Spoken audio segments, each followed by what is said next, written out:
Au niveau du numérique responsable, en fait, il faut avoir conscience des impacts du numérique au niveau des consommations et au niveau de l'impact environnemental. Quand on achète du matériel, ça a un impact. Quand on jette du matériel, ça a un impact. On voit très bien que la consommation et la surconsommation de numérique génèrent une pollution très importante sur le plan énergétique. Se pose la problématique de comment faire du numérique utile en se concentrant non pas simplement sur les innovations technologiques, mais aussi sur l'impact environnemental des technologies qui sont proposées aux personnes.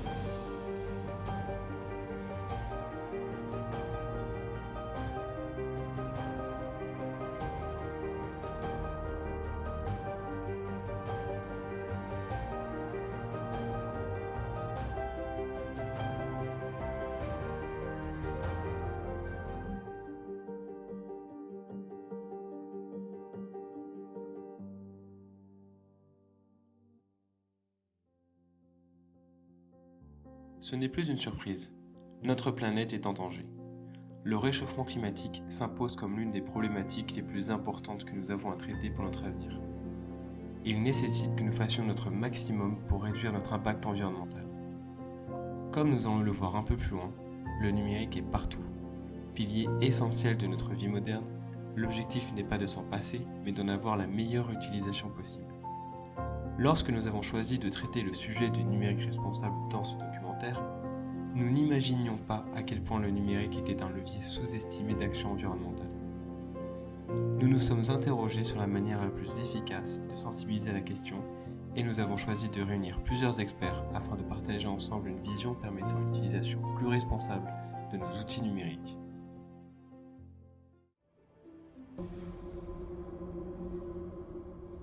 L'humanité a vécu sur une planète aux températures relativement stables jusqu'aux années 1850 et la révolution industrielle.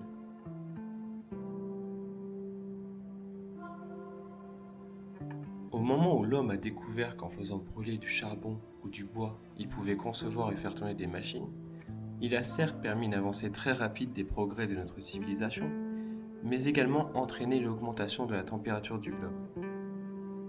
Il y a pourtant une prise de conscience de nos gouvernants, et des engagements commencent à être mis en place pour lutter contre le réchauffement climatique, comme les accords de Paris, dont les objectifs sont de maintenir l'élévation de la température de la planète nettement en dessous de 2 degrés et de poursuivre l'action menée pour limiter cette hausse à 1,5 degré. Mais quelle est donc la place du numérique dans ces enjeux ?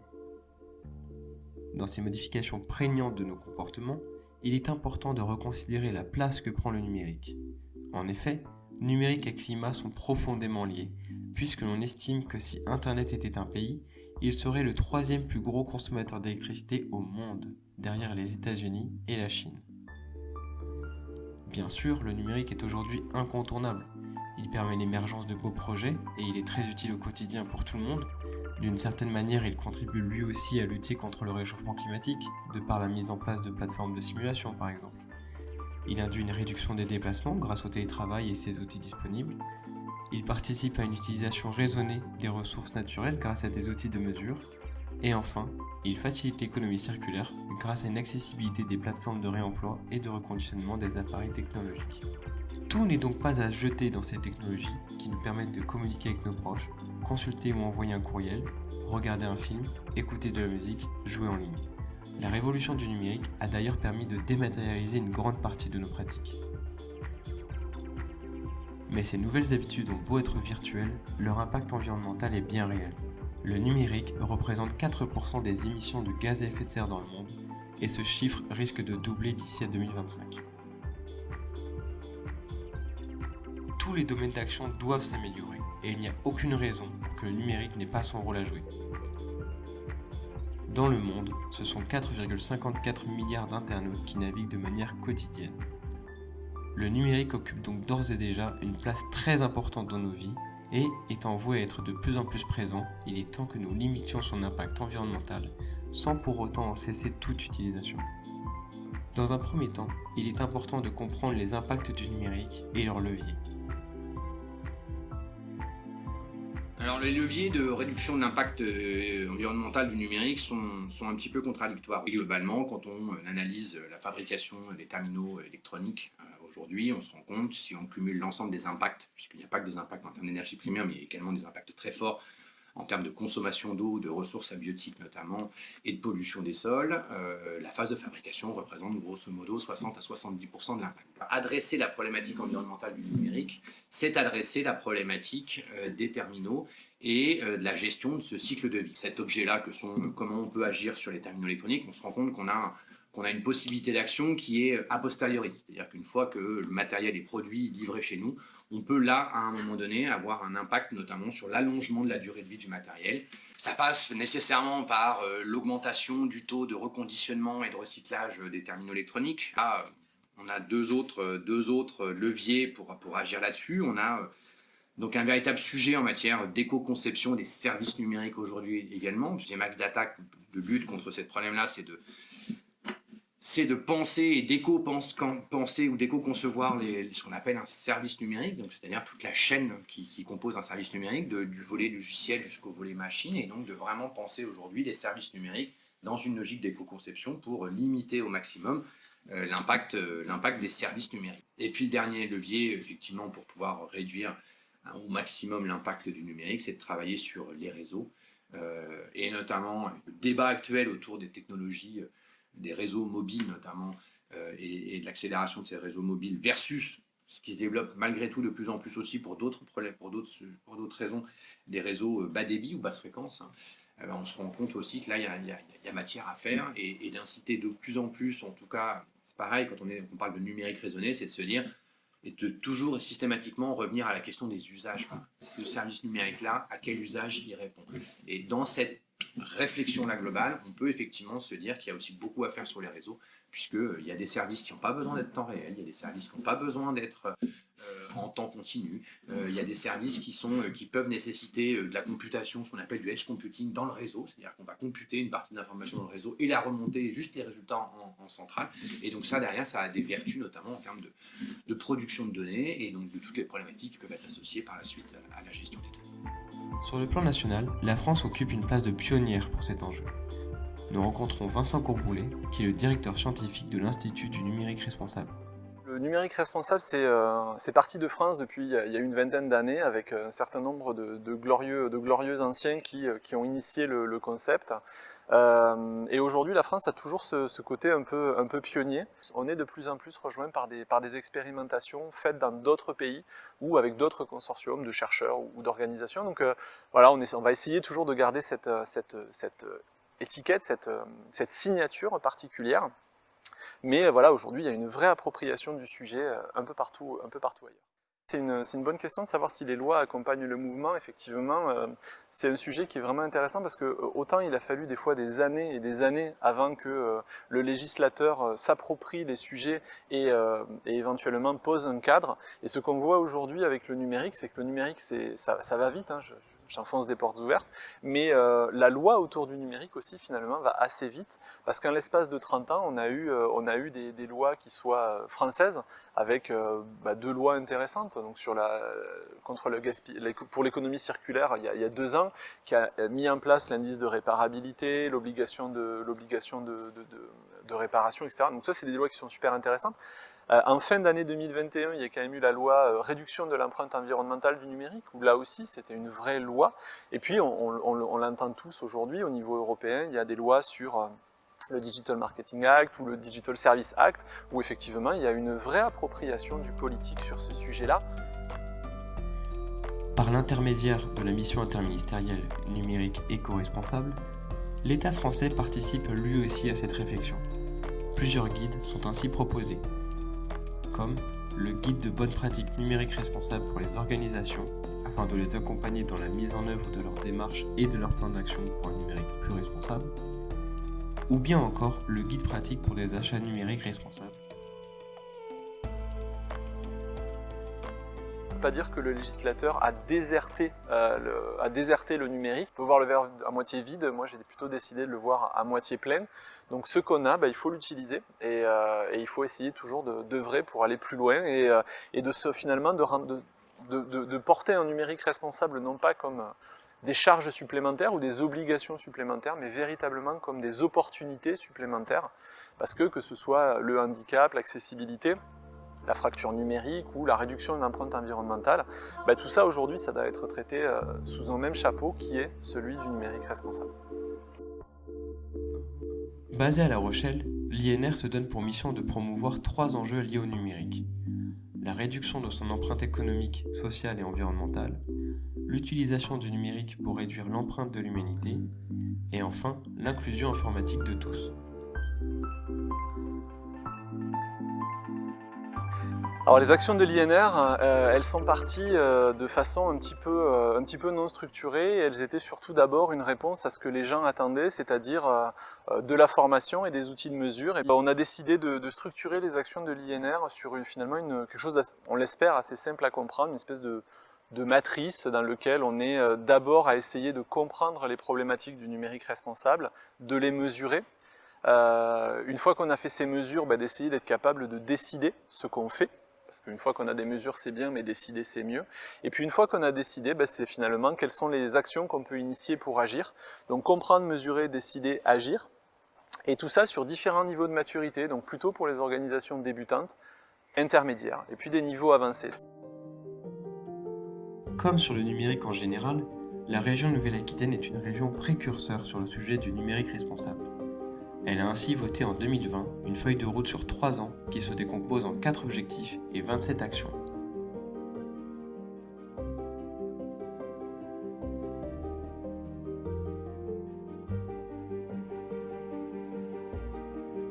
Nous sommes allés à la rencontre de Mathieu Azoir, conseiller régional délégué au numérique et qui porte le sujet au sein de l'institution.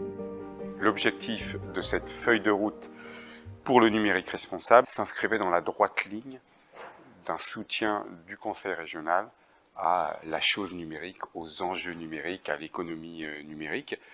Nous avions accompagné de nombreuses dynamiques et puis nous étions dans une temporalité aussi en interne du Conseil régional où nous réfléchissions à la mise en route d'une feuille de route qui s'appelle Néoterra, la prise en compte d'enjeux environnementaux et sociétaux à l'échelle de nos politiques publiques, de l'aménagement du territoire, au transport, à la culture et au sport. Et donc par rapport au numérique, il nous semblait important, mais aussi parce qu'il y existe une histoire en Nouvelle-Aquitaine, une histoire qui est par exemple le cluster Naos, anciennement Akinétique, qui s'est mobilisé, qui se mobilise toujours autour de la dimension du libre.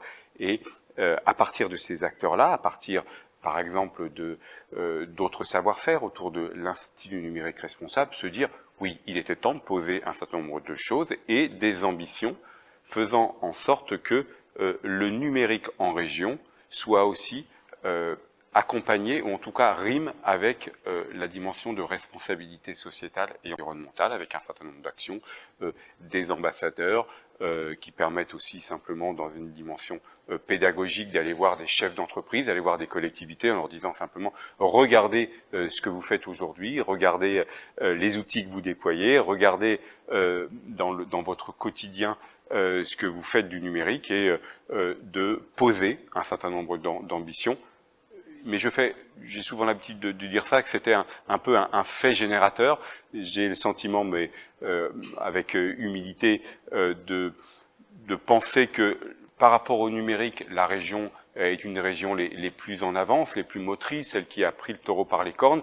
Et donc là, c'était aussi de voir comment nous pouvions marquer et dater l'objectif maintenant, puisque nous sommes au mois de mai 2022, étant de démultiplier tout ce que nous avons fait dans une première feuille de route.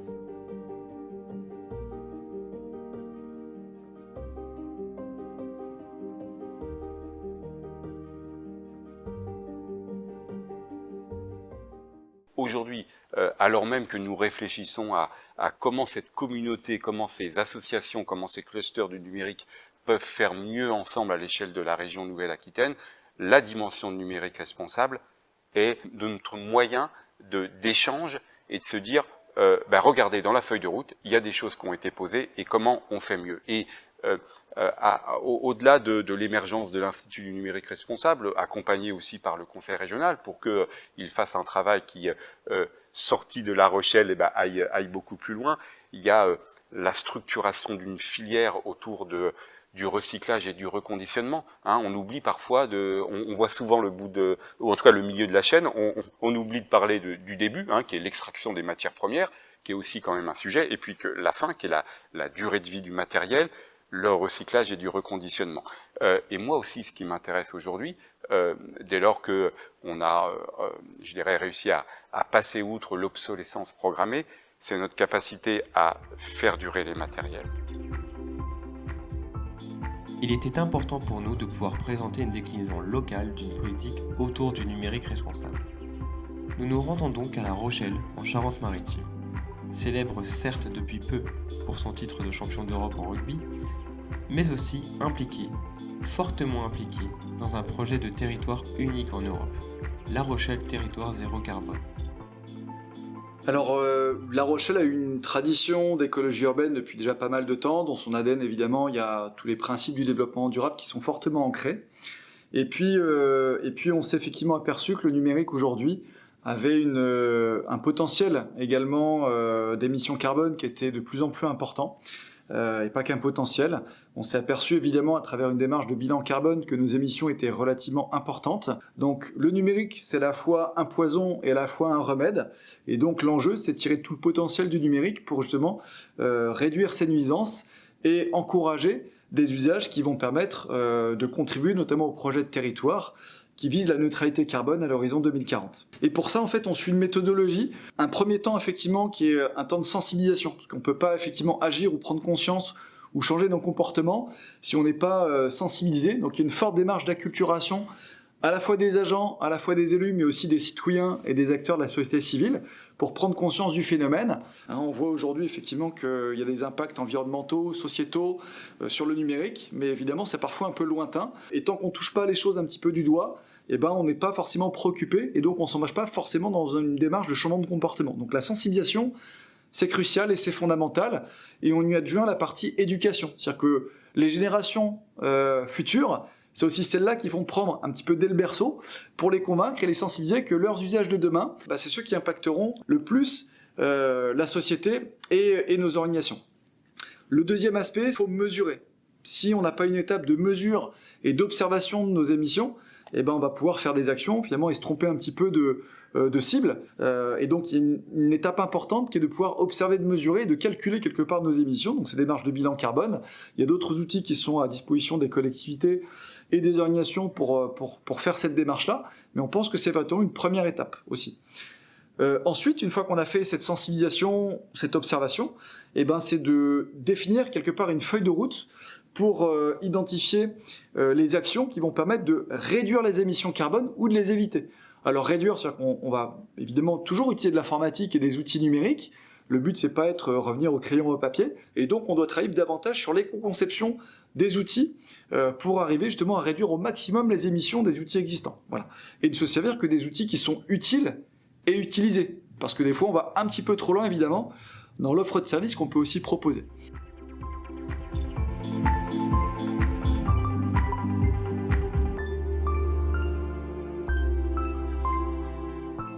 Alors, La Rochelle est une ville pionnière en termes d'écologie urbaine. Je rappelle que c'est en 1976 que l'on a les premiers vélos en libre service à La Rochelle, nos fameux vélos jaunes. Derrière, tout un tas de mesures comme le premier secteur piéton, les voitures aussi en libre service vont prendre part dans le quotidien des Rochelais. Et c'est ce qui va marquer l'engagement fort de notre territoire. Dans la continuité des actions qui étaient déjà mises en place depuis quelques dizaines d'années en termes d'écologie, La Rochelle voulait de nouveau porter un projet ambitieux et un projet d'avenir. Nous avons un grand projet qui porte l'ensemble de nos habitants et l'ensemble de nos politiques publiques. Il s'appelle La Rochelle Territoire Zéro Carbone.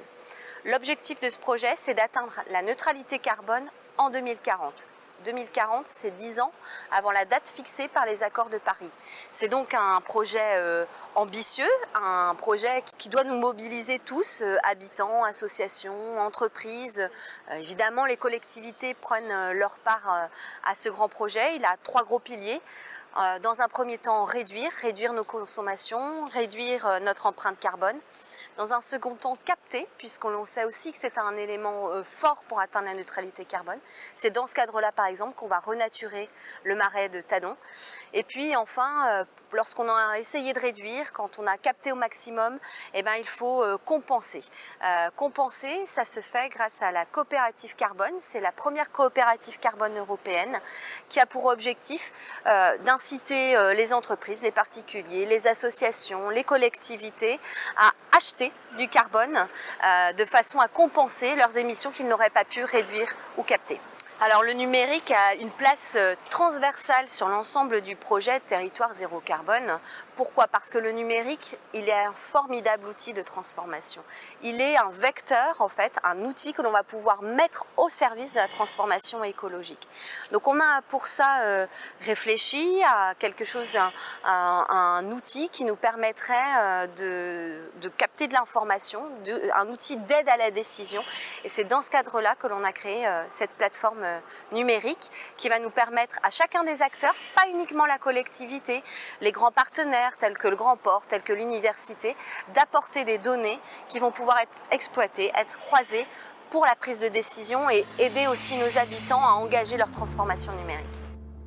Prôner et mettre en œuvre une politique autour du numérique responsable nécessite d'identifier des leviers pour réduire l'impact écologique du numérique. La souveraineté numérique, avec notamment la maîtrise de ces données et les logiciels libres, sont des leviers parfois sous-estimés pouvant agir dans ce sens. Nous rencontrons notamment François Pellegrini, dinosaure du logiciel libre en France, pour enrichir notre point de vue sur les liens entre logiciel libre et numérique responsable. Alors un logiciel libre, en fait le terme est un peu réducteur, on parlera plutôt de logiciel diffusé sous licence libre, parce que ce qui est important c'est la licence, c'est-à-dire l'espèce de contrat qui va lier le diffuseur du logiciel, son ayant droit, et les personnes qui vont recevoir un exemplaire du logiciel ou interagir avec le logiciel. Et alors que le droit d'auteur finalement réserve tous les droits à cet ayant droit, le but des licences libres, c'est de transférer une grande partie de ces droits de façon successive aux différentes personnes qui recevront le logiciel. Une licence libre est une licence qui garantit 4 libertés, ce qu'on appelle les 4 libertés des logiciels libres, qui sont la liberté de recopie. Quand on reçoit un exemplaire, on peut le rediffuser à d'autres de façon totalement libre. La liberté d'usage illimité pour tout usage personnel, professionnel, commercial et autres. La liberté de modification du logiciel, ce qui suppose qu'on a accès au code source du logiciel, ce qui veut dire que quand quelqu'un vous fournit un logiciel libre, il doit garantir aussi la fourniture du code source. Et la liberté de redistribution des modifications qu'on aura pu effectuer. Et ces deux dernières libertés, la liberté de modification et la liberté de redistribution des modifications, c'est ce qui, dans le modèle de l'économie du numérique, donne la puissance de feu des entreprises qui s'appuient sur ces licences libres. Parce qu'effectivement, on peut capitaliser sur les modifications, c'est-à-dire que ce qui a été créé une fois peut être rediffusé à tous. Et donc, on a une efficacité économique considérable qui fait d'ailleurs que beaucoup d'entreprises basées sur des modèles économiques libres dépassent les concurrents qui peuvent être basés sur des modèles beaucoup plus fermés, beaucoup plus restrictifs, beaucoup plus privatifs.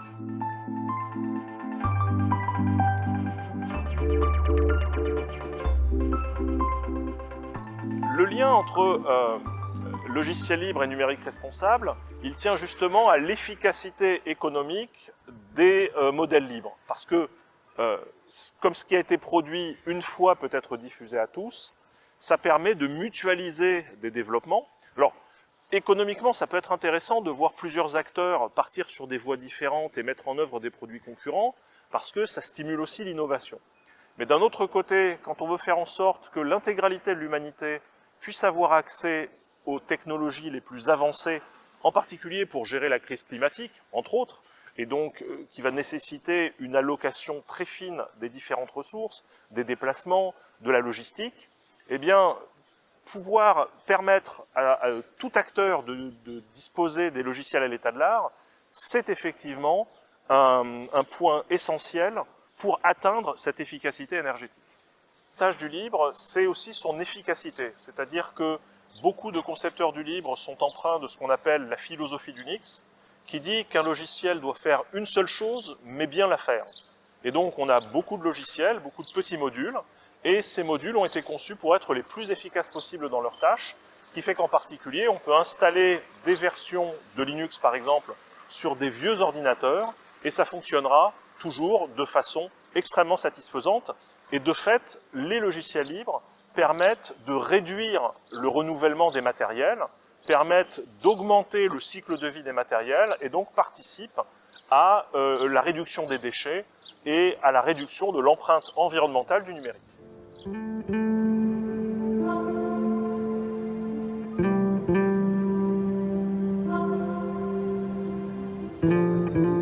J'évoquais tout à l'heure la dimension de commun numérique, tout aussi important.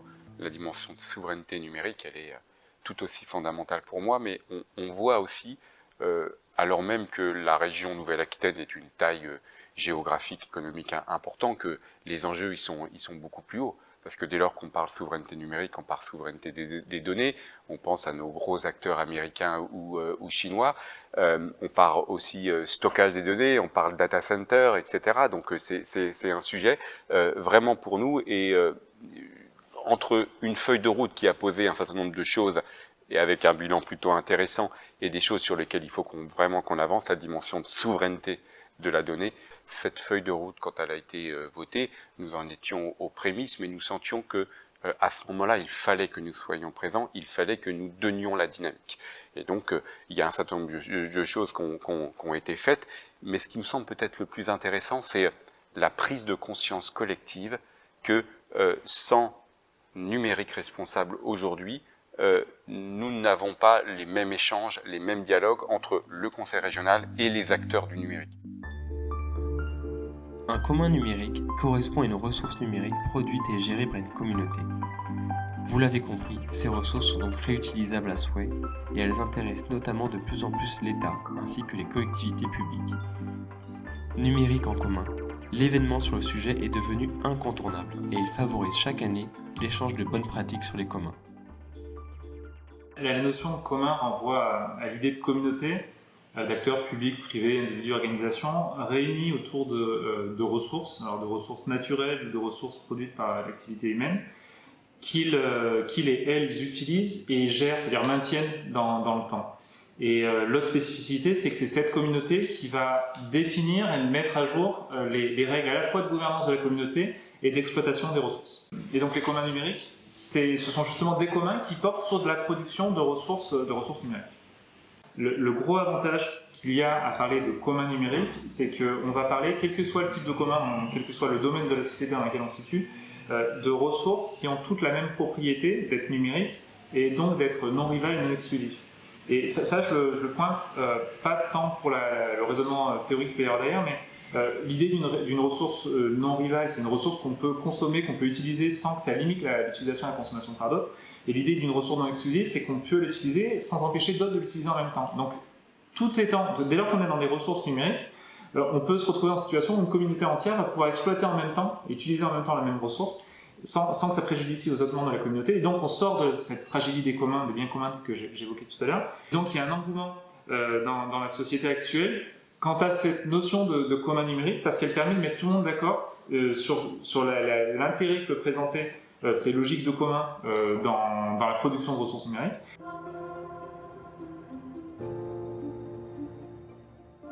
Les acteurs publics l'ont bien compris pour plusieurs raisons. Alors, la première, ça va être d'une part une question de mutualisation de moyens, je dirais, entre les administrations, entre les acteurs publics d'une part, entre les acteurs publics et privés d'autre part. Et il y a de plus en plus cette idée dans la notion de commun, de partenariat public-privé, cette idée qu'on peut, dès lors que des règles de gouvernance d'exploitation des ressources, de gouvernance de la communauté, d'exploitation des ressources sont bien définies, on peut être dans des logiques gagnant-gagnant où finalement tout le monde participe à et bénéficie des ressources qui ont été produites. Au-delà de cette dimension de mutualisation, il y a aussi cette idée que c'est une manière pour les acteurs publics d'être présents dans le numérique. L'intérêt qu'ils y voient, c'est de se dire que leurs missions vont pouvoir être présentes dans le numérique parce qu'ils participent à l'édiction et à la maintenance de ces communs-là.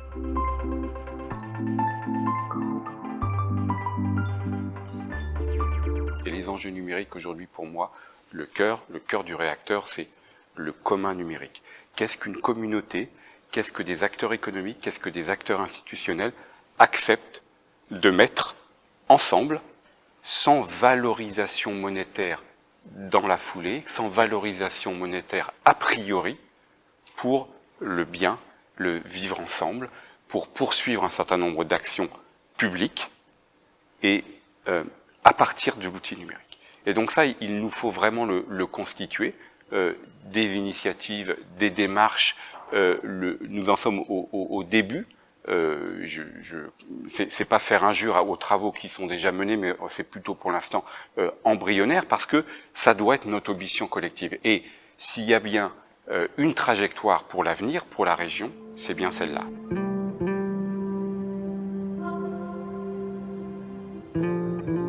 Le projet Comena en Nouvelle-Aquitaine est un projet qui est donc né lors du premier confinement, on est en 2020.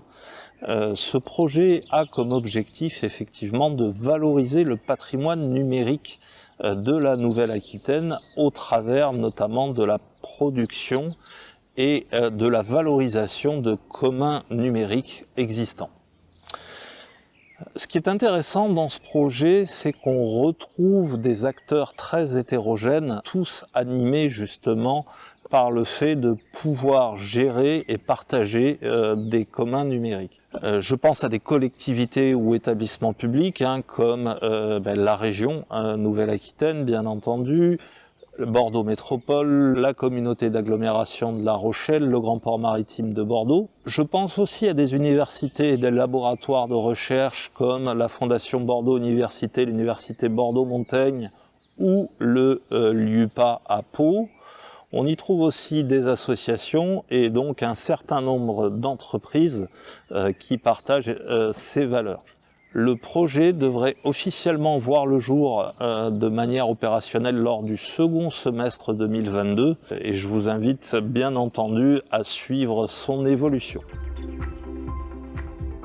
Il paraît difficile de parler de numérique responsable sans associer la filière du numérique en France. Nous sommes allés rencontrer Numéum, syndicat professionnel des entreprises du numérique en France, qui pilote l'initiative Planète Tech Care. Planète Tech Care est la première initiative rassemblant un réseau de partenaires variés qui a pour ambition d'accompagner les entreprises qui souhaitent intégrer le numérique dans leur trajectoire environnementale et de soutenir les acteurs de la formation dans le développement de compétences en matière de numérique responsable.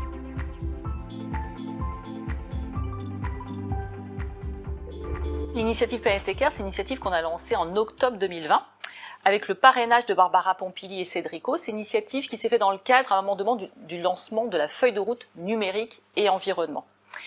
C'est une initiative qu'on a lancée parce qu'on s'est aperçu au moment où on réfléchissait sur ce sujet, la feuille de route du gouvernement sur le numérique et environnement, on s'est aperçu qu'on avait en France un écosystème très dynamique, mais très atomisé, qui avait un problème pour passer à l'échelle. Et donc Numéum s'est proposé de créer une plateforme qui fédère les initiatives existantes pour créer un réseau actif, un réseau où on fédère tous les acteurs qui sont engagés sur ces sujets-là, et actif parce qu'on est dans l'action. On propose tous les mois des ateliers pour se sensibiliser, se former, s'informer sur différentes thématiques. Ça peut être sur des sujets très techniques, ça peut être sur des sujets plus juridiques. Et puis évidemment, on est dans un réseau dans lequel on a le souhait de partager des bonnes pratiques, des retours d'expérience. Donc voilà, ça sert à ça, Planète Tech Care, c'est un hub qui permet en fait de fédérer des initiatives pour passer à l'action. Alors oui, Planète Tech Care, c'est composé finalement d'une communauté d'acteurs dans 3 catégories. Vous avez les signataires qui sont les entreprises et les acteurs de la formation. Aujourd'hui, il y a un peu plus de 600 signataires. Ces signataires, ils s'engagent dans une trajectoire pour mesurer, maîtriser et réduire leur empreinte environnementale. Et puis, vous avez 2 autres acteurs dans cette communauté, les partenaires qui sont des associations qui sont là, qui disposent aujourd'hui d'une expertise, d'un contenu sur le sujet du numérique et environnement et qui le mettent à disposition gratuitement au travers des ateliers qu'on a tous les mois. Et puis la dernière catégorie, ce sont des associations qui, elles, n'ont pas d'expertise spécifique sur le sujet du numérique et environnement, mais elles veulent faire écho à cette initiative au niveau de leur réseau. Elles veulent relayer cette initiative et inviter leurs adhérents à rejoindre Planète Tech Care. Alors déjà, au niveau de Planète Tech Care, on a déjà fait en 2 ans quand même pas mal de choses. Tous ces ateliers, il y a une vingtaine d'ateliers qui ont été faits. On a lancé également un annuaire qui permet de référencer toutes les offres que ce soit au niveau d'éditeurs, des compétences, du conseil qui sont référencées aujourd'hui dans un annuaire. Et c'est important, cet annuaire, il essaie de valoriser les territoires. Donc vous habitez en Nouvelle-Aquitaine, vous avez envie de trouver un éditeur qui vous propose une solution de mesure de votre empreinte carbone, vous pouvez trouver dans cet annuaire l'éditeur en Nouvelle-Aquitaine. On souhaite que Planète Take prenne une dimension européenne, donc on est en discussion aujourd'hui avec des numéums européens, on a des homologues dans chacun des pays pour pouvoir déployer Planète Take à l'échelle européenne. Et puis on a là tout prochainement un grand rendez-vous, et je vous invite à rejoindre ce grand rendez-vous, c'est le 1er et le 2 décembre, il y a le Green Tech Forum, c'est le grand rendez-vous annuel où vous allez pouvoir assister à des conférences, des ateliers, des partages de bonnes pratiques, et puis rencontrer un certain nombre d'offreurs qui proposent des solutions sur la dimension Green IT et IT for Green. Des entreprises de la région notamment tentent d'apporter des solutions en lien avec les 4 axes de l'Institut du numérique responsable. Comprendre, mesurer, décider, agir. Nous partons à la rencontre des sociétés Ingefox et ses logiciels éco-conçus, Shinken Solutions et Energiscope avec leurs projets et outils de mesure.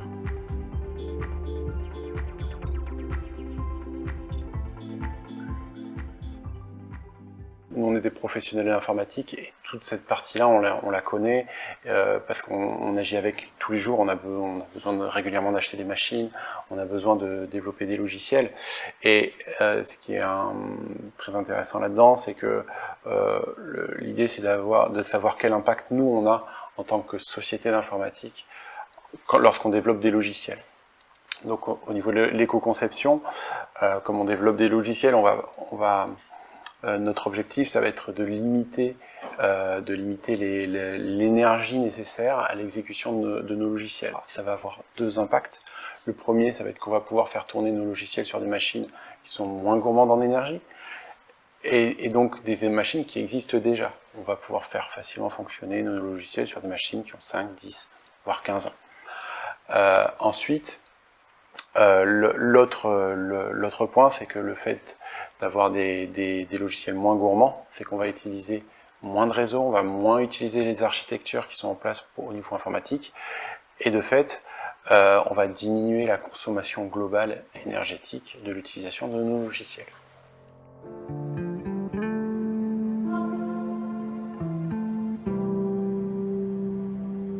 Donc Shinken, en fait, à l'origine, c'est un moteur, c'est vraiment un logiciel open source qui était là pour vérifier qu'est-ce qui fonctionne pas. C'est très facile quand on n'a que quelques serveurs ou quelques machines de le faire à la main, mais quand on en a qui ont 5000, 10 000 machines, il faut automatiser tout ça et savoir qui a cassé quoi. Donc quel équipement a cassé quel autre équipement, parce que bien souvent c'est en cascade. Et c'est là où Shinken, en fait, il est vraiment fait pour des grands environnements, et il est capable de remonter un petit peu la source des problèmes et dire « Ah, c'est ça qu'il faut réparer », et ça va résoudre plein de problèmes derrière. Nous, ce qu'on aimerait apporter, c'est qu'en fait, on s'est aperçu que nos clients avaient vraiment pas de visibilité là-dessus. Personne n'a vraiment la visibilité sur « Ok, combien ça coûte pour les acheter ? Moi, mon serveur, j'utilise mon appli, très bien, j'ai demandé un serveur, mais combien il consomme in fine ? Ça, en fait, c'est une autre équipe qui va le savoir et qui le gère sur son budget. Mais moi, est-ce que je peux me permettre d'en prendre 2, 3, 4, 5 ? Quelle est ma consommation d'énergie à moi que j'ai demandé pour mes applications que je dois mettre en place ? Et ça, en fait, typiquement, ça c'est une information qu'ils n'ont pas. On ne peut pas améliorer quelque chose qu'on ne mesure pas, en fait. Et donc, on ne peut pas non plus se restreindre si on ne sait pas d'où est-ce qu'on part. Mine de rien, le numérique, ça commence à faire beaucoup de pourcentage de notre conso. Il faut juste qu'il soit cohérent, quoi. Le problème, c'est qu'actuellement, pour faire vraiment de l'argent et du numérique, on voit que le business model, le principal business model, c'est de malaxer plein de données personnelles pour en tirer de la pub. Et le problème, c'est que, oui, maintenant, on est capable techniquement de gérer un volume de données énorme, de mettre de l'intelligence artificielle derrière. Mais en fait, ce sont des gros calculs monstrueux. On fait de gros calculs statistiques, tout ça pour en tirer quelques pourcentages. Mais mettre de l'intelligence artificielle qui consomme énormément, il faut vraiment voir que c'est quelque chose qui mouline et qui mouline. Pour résoudre des problèmes qu'en mettant un petit peu plus de développeurs, un petit peu plus d'ingénieurs, on pourrait résoudre de manière efficace, ça c'est le plus gros risque que je vois dans l'avenir du numérique.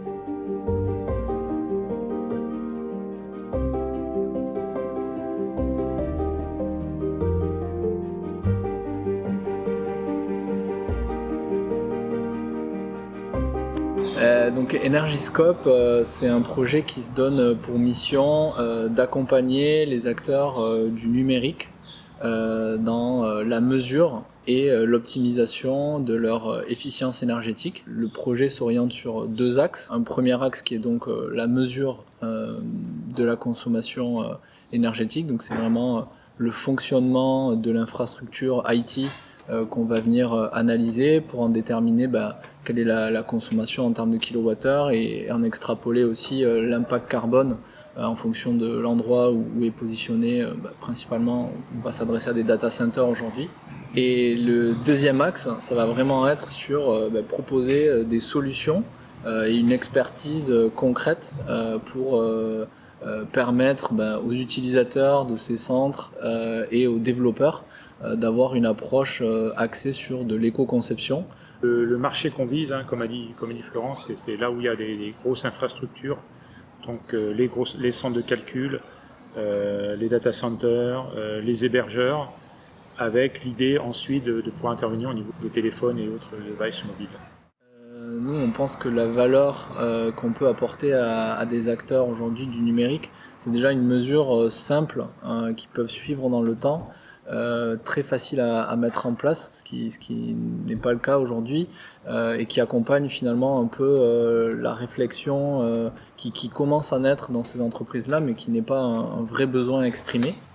Avec également une prise de conscience des utilisateurs, des développeurs, des employés finalement de ces entreprises qui sont demandeurs de ce genre de solutions.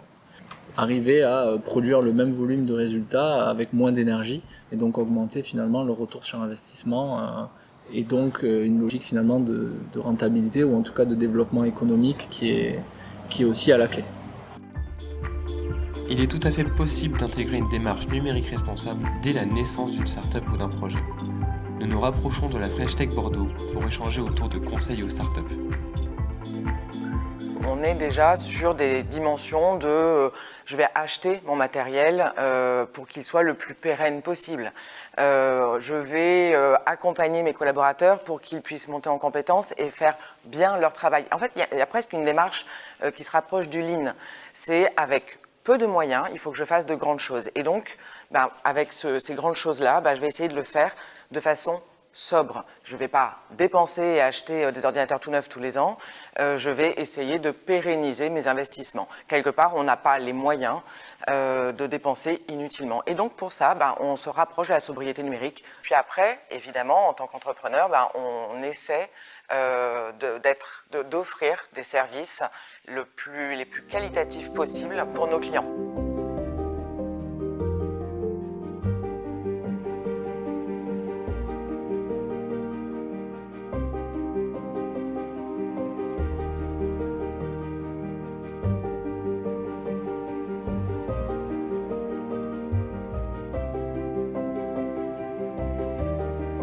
Celui que je trouve le plus important et que j'ai pas forcément bien réussi dès le départ, c'est de favoriser autant que faire se peut l'open source et le logiciel libre. En fait, il faut mettre un curseur au bon niveau pour identifier quelles vont être les solutions les plus simples, les plus accessibles, les plus évidentes a priori et finalement qui ne sont pas les meilleures au niveau responsabilité. Chaque année, 2,5 millions d'ordinateurs sont mis au rebut par les entreprises. Les métaux, et notamment les métaux rares, prennent à eux seuls entre 20% et 50% de la composition d'un ordinateur. Ces ressources ne sont pas inépuisables. Les enjeux du recyclage et du reconditionnement sont donc fondamentaux. Le numérique, on ne s'en rend pas compte, mais il est un peu partout, et parfois on a tendance à le sous-estimer, à ne pas s'en rendre bien compte. On connaît les mails, les vidéos, etc. Mais il faut faire attention surtout au matériel. En fait, ce qui a comme impact écologique, c'est le matériel. C'est notamment les smartphones qu'on a entre les mains. Donc il faut en prendre soin, il ne faut pas les changer trop souvent. C'est ça qui compte pour 75% de l'impact du numérique. Pour autant, le numérique, c'est aussi un formidable levier pour diffuser massivement et sensibiliser sur notamment les enjeux climatiques et environnementaux le plus grand nombre.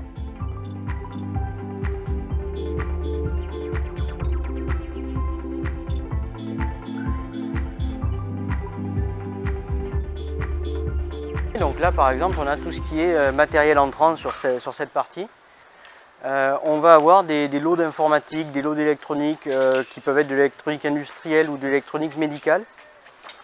On est une entreprise, on se qualifie aujourd'hui d'ESN industriel. C'est-à-dire qu'on est clairement une entreprise du numérique, mais avec une dimension, voilà, on ne développe pas les sites web, on est sur une approche très matérielle et hard. Du coup, on va peser ici tous les produits entrants.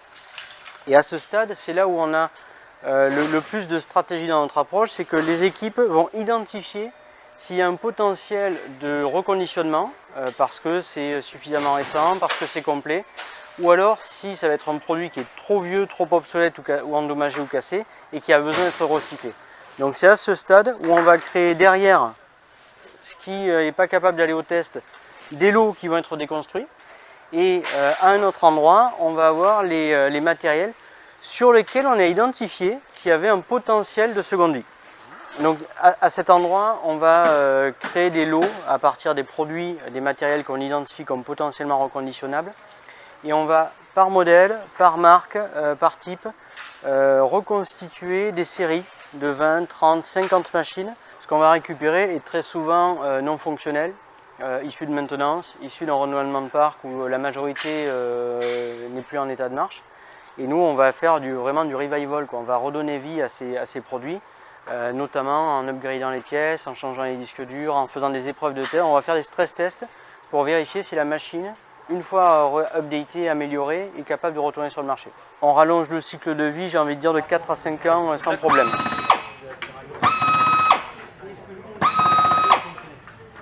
Donc là, on retrouve les matériels, les machines qu'on a identifiées au tout début comme ne pouvant pas être réparées et qui vont finir leur vie parce que trop vieilles, HS, ou alors qui n'ont pas réussi à passer les épreuves de test. Et donc là, on est sur du recyclage matière, c'est-à-dire que vu que cette machine ne pourra pas avoir de deuxième utilisateur, on va au moins la désosser complètement, récupérer les matières premières et les envoyer dans les bonnes filières les plus écologiques qui vont permettre de faire des matières premières recyclées. Et c'est-à-dire que dans ce PC, l'acier, l'aluminium, mais aussi les métaux plus stratégiques ou les plastiques vont pouvoir être régénérés pour être réinjectés en production. Alors on récupère aujourd'hui, nous on a des taux de performance qui sont très élevés par rapport au marché, notamment parce qu'on travaille en manuel. On est à 85% de recyclage matière et on a 10% de valorisation énergétique. Donc 85% déjà en matière, c'est très élevé. Et les 5% en fait, qui restent en élimination, c'est des choses qui sont réglementées, comme les plastiques bromés. Donc c'est des substances qui sont des polluants organiques. Les petits ruisseaux font les grandes rivières. Chaque individu doit pouvoir disposer d'outils pour mesurer son empreinte carbone et ainsi agir sur celle-ci. Cela est désormais possible avec Datagir et ses différents simulateurs que nous présente Martin Régnier, intrapreneur à l'ADEME. Datagir, le but c'est de créer des petits simulateurs, des outils simples, ludiques, qui permettent de sensibiliser tout le monde aux enjeux de la transition écologique et d'agir concrètement au quotidien. Le numérique, c'est aussi un formidable levier pour diffuser massivement et sensibiliser sur notamment les enjeux climatiques et environnementaux le plus grand nombre. C'est pour ça que côté Datagir, nous on a développé différents simulateurs, notamment un qui s'appelle NoGES Climat, qui, comme son nom l'indique, permet de mieux comprendre notre empreinte sur le climat. Et donc très concrètement, c'est un petit outil, en 5-10 minutes, vous allez répondre à des questions un peu du quotidien, sur vos habitudes, etc. Il y aura notamment un volet sur le numérique, mais pas que, vous aurez aussi le logement, l'alimentation, etc. pour un peu mettre en perspective tous ces différents domaines et un peu mieux visualiser qu'est-ce qui pèse concrètement dans vos vies. Mais une fois que vous aurez fait ce test, alors vous saurez à peu près combien vous pesez en termes de tonnes de CO2 par an. Mais on ne vous laisse pas là, sur la balance, l'enjeu c'est de vous aider à trouver des actions concrètes pour diminuer votre empreinte sur le climat. Sur le numérique, comme sur tous les secteurs, on peut tous agir concrètement. Je le disais tout à l'heure, par exemple, ne pas remplacer trop fréquemment ses smartphones, faire attention, parce qu'ils ont un gros impact à leur fabrication. Le numérique, c'est aussi toutes ces photos qu'on prend ou qu'on s'envoie. Ça, c'est un gros impact quand c'est sauvegardé dans le cloud. Donc, faites un peu de tri dans vos images, qu'elles n'aillent pas toutes dans le cloud. Vous le verrez, dans NoGES Climat, vous allez calculer votre propre empreinte, mais vous allez aussi vous comparer, certes, à la moyenne d'aujourd'hui, mais aussi à l'objectif pour 2050, qui est 2 tonnes de CO2 par personne et par an. C'est pas beaucoup. Mais on est vraiment sur une bonne dynamique. En tout cas, si vous vous engagez, si vous faites ce test, vous comprenez où vous pouvez agir. Il y a de plus en plus de jeunes et de moins jeunes, mais qui comprennent ces enjeux et qui s'engagent. Et vraiment, on peut arriver en 2050 progressivement, tous ensemble, collectivement, à s'améliorer pour respecter ces accords de Paris et ces 2 tonnes par personne et par an. L'enjeu du numérique, c'est de ne pas forcément subir effectivement les évolutions technologiques successives. Et donc en 2050, on peut espérer effectivement qu'on aura repris le contrôle collectivement et de ne pas évidemment subir des disruptions ou des évolutions techniques et technologiques qui ne servent pas forcément à la planète. Voilà ce qu'on peut souhaiter. Dans 30 ans, soit le numérique est au centre de la société et l'être humain gravite autour, soit on essaye de remettre l'être humain au centre de la société et le numérique devient un outil comme un autre pour essayer d'améliorer notre condition. Notre secteur, il a une double responsabilité. Il a une responsabilité de s'inscrire dans des démarches de numérique responsable et puis on doit s'engager dans l'innovation pour proposer dans tout un tas de secteurs qui ont besoin de numérique pour réussir leur transition écologique, on doit être capable de proposer une innovation verte. Il y a un message d'espoir et je trouve qu'il y a une industrie aujourd'hui qui a envie de se mobiliser dans cette démarche-là.